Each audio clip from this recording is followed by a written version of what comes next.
tuning in. Well, I thought I might as well do a film review since I haven't done one in a couple of weeks or something, have I? Well, I'll do one now.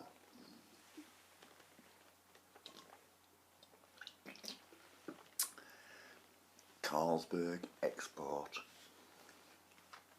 4.8%. Bet them fucking green cans. 3 point, oh, it's like drinking alcohol flavoured fucking water, isn't it? Anyway, from 1972, directed by the late great Alfred Hitchcock. Frenzy. Rated 18 there. Yep. Hey, Frenzy starring John Finch. You'll recognise him from Breaking Glass if you've ever seen that. He plays the music producer, you know, without the tash. I am a karate black belt. John Finch, Alec McGowan, Barry Foster, co-starring Billy Whitelaw, Anna Massey, Barbara Leigh Hunt, Bernard Cribbins, Vivian Merchant, screenplay by Anthony Schaefer, directed by Alfred Hitchcock. 1972. Universal release. And before I show you a little clip from the film, I'll read this synopsis, which is on here. Right, the print's a bit fucking small as bastard usual, but never mind. In modern day London, a sex criminal known as the Necktie Murderer has the police on alert, and in typical Hitchcock fashion, the trail is leading to an innocent man who must now elude the law and prove his innocence by finding the real murderer. John Finch, Alec McGowan and Barry Foster head this British cast in the thriller that alternates suspense scenes with moments of Hitchcock's distinctive black humour. Screenplay by Anthony Schaefer. Frenzy marked Hitchcock's return to his native England after almost 20 years. A morbid blend of humour and horror, Frenzy was the first Hitchcock film to earn an R rating. I mean, this is an 18, but R rating must mean the same thing or something, you know. R ratings weren't around in my day, and I'm fucking 48 years old, you know what I mean? Anyway, here's a little bit of the film. You remember Dicko, don't you? Of course. Come in. And it's Miss Milligan. Hello, Miss Milligan. Pleased to meet you.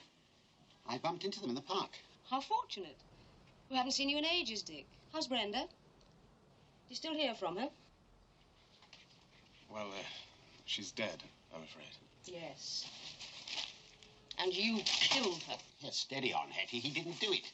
He's just been telling me all about it. Has he now? You see, he was seen near the place where Brenda was murdered, so the police think he's the strangler chap. But he's not, of course. All he wants is a place to hide out. And you suggested he should stay here? Well, yes, it seemed a good idea. Nobody ever knows who stay here. You're a bloody fool, Johnny, getting yourself involved like this. But he didn't do it. Of course he did it. What, old Dicko? Yes, old Dicko, the chivalrous knight of the skies. They always treated her like a shit. Really, Hetty, I think you're absolutely wrong. Well, don't you remember that disgusting divorce petition? The things you did to her. Divorce petition? Oh, did he tell you? Did he forget to mention he was divorced from his wife on the grounds of extreme cruelty? Thank you very much. Well, is it true? Yes. Both extreme mental and physical cruelty. Depravity was mentioned, I think. It had to read that way, but there wasn't a word of truth in it. The lawyers made the whole thing up. You see, neither of us wanted to wait 3 years until I could get a divorce on the grounds of desertion, so I allowed her to divorce me on the grounds of cruelty. Extreme cruelty. I wonder if the police have read a copy of it. My God. Yes, I'm sure they'll be fascinated. Oh, he's innocent, Mrs. Porter, I know it. You know it. How do you know it? Well, as you say, they've been divorced. There was no call for him to do her in. There's no spiteful act I'd put past old Dicko here. Especially if he were drunk. Were you drunk when you did it? Was that it? I I didn't do it, Hetty. I didn't do it, I swear. Then why don't you go to the police and explain to them instead of involving Johnny? I didn't want to involve him. He insisted. That's right, I did. Can't abandon a chap in trouble. I still say, why don't you go to the police and inform them? They'd never believe him, that's why. He's the only suspect they've got.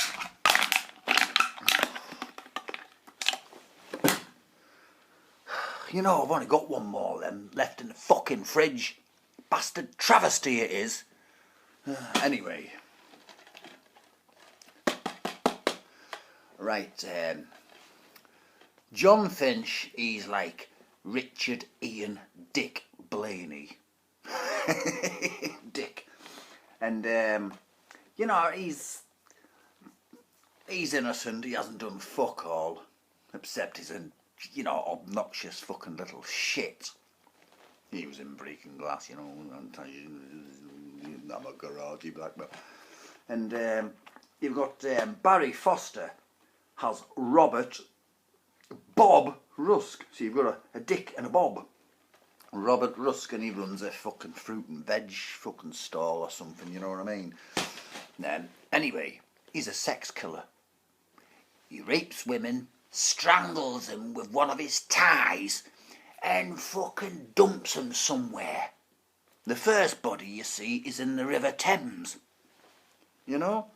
And if you look carefully, you can see Alfred Hitchcock there in the opening scene. He's only there for 2 seconds, but he's there.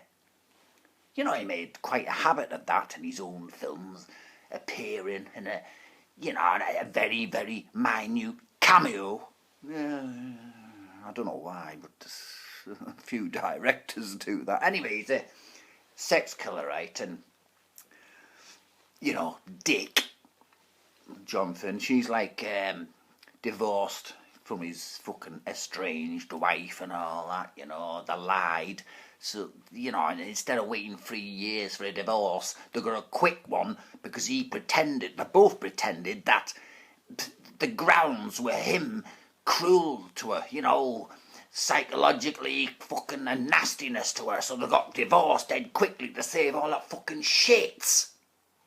And, anyway, she runs a fucking dating agency. It's nothing like it is now, you know, we didn't have any internet then, you know what I mean? It's just like you go in this office and fill all these fucking stupid bastard forms in. You know, and if you're compatible with this person, that person, the other person, you know, and all that fucking shite. And anyway, he's in there having a big fucking argument with her, isn't he? And, the assistant hears the big row and all that, and he fucks off. And, meanwhile, fucking Bob, the fucking sex killer, Barry Foster, he goes up to have a visit with her, but he's got some very peculiar tastes and what kind of women he wants and what kind of sex he wants and all this, you know. And she, you know, in the end, he just fucking rapes and kills her, strangles her with one of his ties, but he doesn't realise this. But he's got this fucking gold pin badge, right? It's got fucking RR on it, and like, she must have grabbed it off him when she was in the throes of death. And anyway, he dumps her body in this potato truck and blah-de-blah-de-blah, forgets all about it. And then when he gets back to his fucking flat, he realises it's gone and he goes, Christ, oh bloody well mighty, and runs to the potato truck in case it's fucked off already to where its destination is, and gets in the back of it, and her fingers are all, it's the next day and she's rigor mortis and all this, she's grabbed it off him, you know, and he's trying to fucking get it out, so he has to break her fingers to pull this fucking thing off her. And then, anyways, he's fucking bloody, in the end, bloody Dick, he gets fucking locked up, doesn't he? And anyway, he escapes in the end and to try and prove his innocence. And this inspector, two of the funniest characters in this film, is the inspector on his trail, right? Oh, he's so funny. And so is his wife. His wife's learning she's been on these cookery courses and all that, and making all this fucking shit. And he can't eat it. You know, he's up there fucking Scotland Yard, he's having big fry-ups and all that because she's feeding him pigs trotters and that. She plonks one in front of him once and he goes, "What's that? It looks like a pig's foot." Trotter a la carte or something she calls it. Anyway, he's trying to cut it with his knife and it's gone all over the plate because, you know, full of fat. I mean, you're talking about a fucking pig's foot, for fuck's sake. Anyway, great film, great British thriller. Like I say, it's Alfred Hitchcock's first British film for 20 years, and I think his last film, that wasn't it. A lot of people said it was to me a few weeks ago, and I was arguing with them in the pub. And it's not the fucking last film. His last film was 1974, I think, was it? Which was, Bruce Dern was in it, and... oh, what the fuck was it called? That was his last film, anyway. It was a mystery again, like he... You know, and Alfred Hitchcock, you know, he never writes his own material. It's never written and directed by Alfred Hitchcock. He always gets a story from someone else and adapts it and makes it better. What was the fucking last film he ever did? About 1974, and I'm lost. I've lost it. My memory's getting fucking shit. Well, it's getting shitter lately.